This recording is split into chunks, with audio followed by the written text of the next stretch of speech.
Good morning. Welcome to Pecan Corner. Today I'm putting up pears. I'm going to make pear preserves. These are one of the things that my grandfather made when I was growing up, and they are one of my favorite preserves. I don't have his original recipe, but I think that this one is very close. Yesterday, let's start with you can use any kind of pears, but they need to still be hard. They need to be fully grown and at their full size, but still hard and slightly green to make preserves out of. Once they get ripe and soft, then you want to make pear butter or something like that out of them. But for preserves, you want them to have a good hard texture. I used a potato peeler to peel them. These are, doesn't really matter what kind. I have these that some friends gave us that I'm going to use. The thing with pears, I've always kind of resisted planting a pear tree because once they're ripe, they're all ripe at the same time. And so you have to really hustle to get them all canned and put away. If you don't have the time to do it right then, they're not gonna wait on you. You'll see you can forage pears from old trees in abandoned homesteads. If you drive around, lots of times you'll see a pear tree just standing alone in a lot with the pears falling off of it, and you can often go up and knock on the door of the house, and they'll let you pick their pears. So that's it's a fruit that you don't necessarily have to grow yourself because a lot of people don't mess with them. Figs are kind of the same way. I used to live out in West Texas, and lots of fig trees out there that people, you either like figs or you don't, and so a lot of people have them in their yards, but they don't really like them, so they don't gather them. So I used to be able, have some places that I could go, and the folks would allow me permission to go and gather their figs. Don't ever gather fruits like that without express permission that year. Get new permission every year because they might change their minds. They might watch this video and decide that they can can their own pears and decide they want to pick them themselves. But a potato peeler works really good on this. I'm only saving my peels to put in the compost. I won't do anything else with them.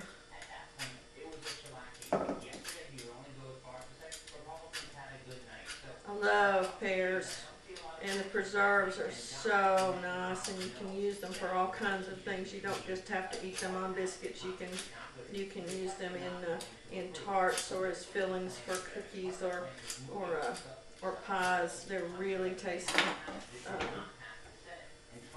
Now I just cut mine. Just cut out the cores.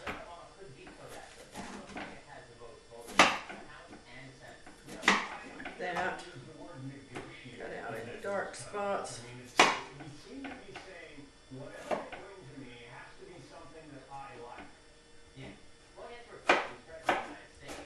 What I did yesterday is I sliced up all of my pears. I got about 12 cups of pears, about a gallon of pears, and I put them all into my pot that I'm going to cook them in. And I covered them with, I didn't put any water in there. As I was slicing them, since I was doing so many, I'm not doing it with these two, but I sliced my fruit into salted water. Instead of using fruit fresh that has the acid, I like to use salted water. It has the same effect. It prevents browning, but then I get the flavor benefits that a little salt brings to every dish that we have. If you are limiting your salt, or you don't like, it doesn't make them taste salty, and you can even rinse them before you put them in with your sugar. But that's just my preference. When our great grandmothers were were doing all their canning for their families, they didn't go out and buy fruit fresh. They didn't buy citric acid. If they were lucky, they had lemon juice or some acidic fruits, but every one of them always had access to salt, and that's what they used. So this is very traditional to do that. All right. So what I did is I put them. I put my peeled pears. I drained them completely. You don't want any liquid. I put them in the pot and I covered them with sugar. I just poured sugar over the top of them. If you have 12 cups of peeled pears, you want to use 6 cups of sugar.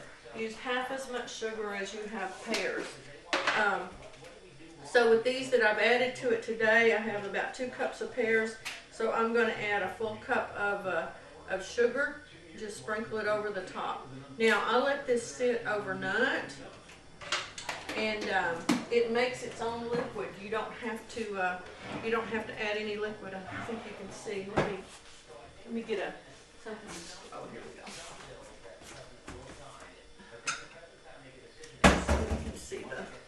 So you can see the liquid. See, there's lots of liquid that's come out of those pears. You don't stir the sugar in, you just leave it sit on top of them, and it'll just gradually melt down into it. So let that sit overnight. If it's cool, you can set it on the, cover it and set it on the porch, or you can put it in the refrigerator. Don't leave it sit out if the house is warm, because you don't want your pears to get warm at that point. You just want them to be at a cool temperature. Now I'm going to put them on, and I'm going to bring them to a simmer, and then I'll take my lid off, and I'm going to simmer them uncovered until the liquid starts thickening up. I want it to be a real thick syrup and the pears will be translucent in appearance. So I'm going to put this on the stove to cook, and then I'll be back to show you my results while I get my jars ready while I'm cooking it.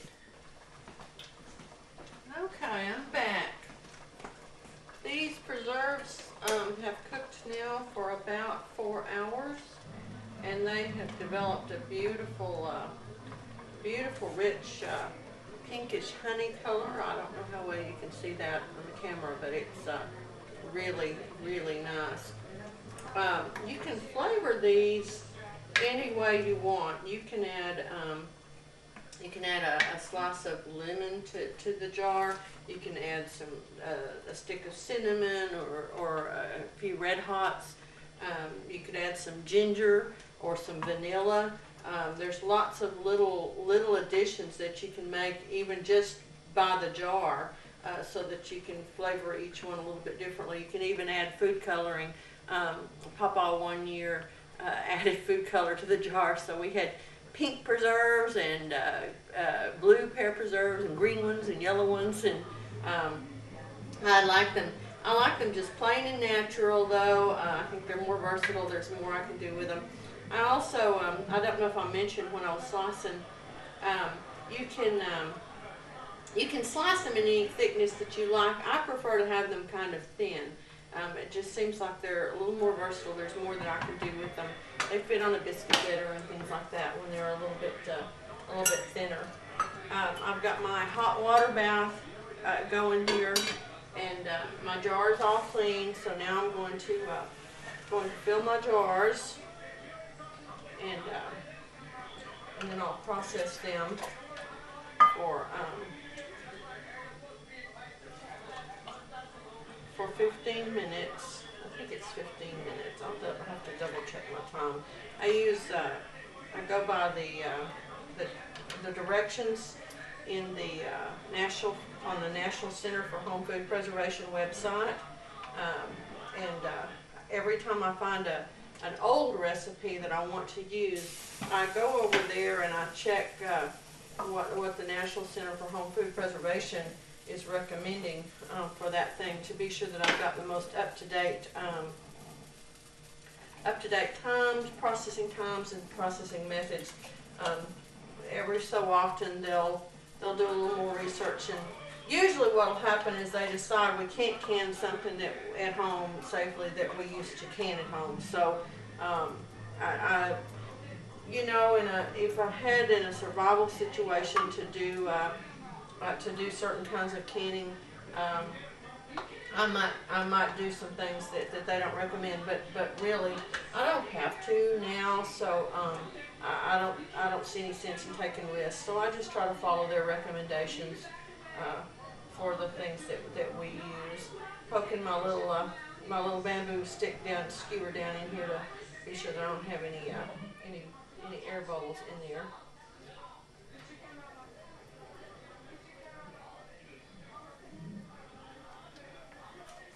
Get my lids on. Finally broke down and bought me one of these little magnetic lid gadgets, and it's such a help. For years, I can use a fork or use some tongs or something, and this is just such a dandy little thing. Like, although it's so strong, it always picks up more than one lid at a time. They say we don't have to boil our lids anymore. I still like to have them hot. It just seems like it would be better. And I can't hold the hot jars with my bare hands. I always have to get a towel to do that with. And get them hands tight. And then add them to my water bath here. We have our water has a lot of calcium in it, so I always add a little vinegar to my water bath and to my pressure canner as well, and it helps keep that white film off of my products. All right, I'm going to go ahead and finish filling these jars, and then I'll be back and show you the finished product. All right, I'm back. I checked with the National Center for Home Food Preservation's website, and I only needed to process these for 10 minutes in the boiling water bath at my altitude, which is 1,700 square feet. Be sure that there's a break point at 1,000 square feet, and then another one at 6,000 square feet. But that 1,000 square feet, it can vary within just a few miles. So you need to check your own altitude of your personal location for your town or even your home before you decide on which altitude recommendation to use. For water bath canning, it's not quite as big a deal. You can add 5 minutes here or there, but when you get to pressure canning, it's, oh, there goes one popping already. That's the prettiest sound in the world. These, I got 7 pints of pear preserves, and these will go in my Christmas baskets. All right, thank you so much. Thanks for stopping by Pecan Corner. I hope that you will want to subscribe and leave me a comment. And if you have a site that you do your videos on, I'd be happy to love to come watch your videos too. All right, thank you. Bye-bye.